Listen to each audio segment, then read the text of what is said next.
Hello and welcome to this ClassCalc tutorial. Today we're going to be looking at joining a test mode with Chromebooks.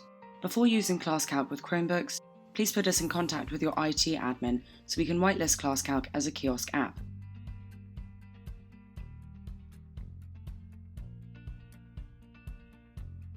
From the Chromebook login screen, select Apps and open the ClassCalc app. Next, log in with your student account by selecting Login and then Google Sign In.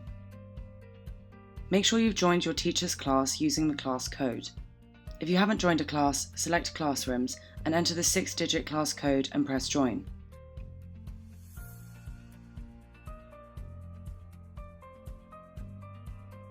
On the teacher's web app, the teacher will select the teacher panel.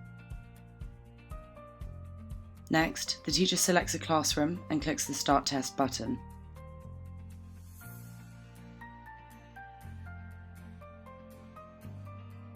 Once logged in on the student's Chromebook, you will receive an invite to join test mode. Click Join Test.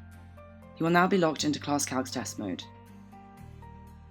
You can exit test mode by clicking Exit Test Mode on the top left-hand corner, and your teacher will be immediately notified. On the teacher's web app, if a student exits test mode, you will receive a notification and the circle next to the student will turn red. Thank you for watching this ClassCalc tutorial.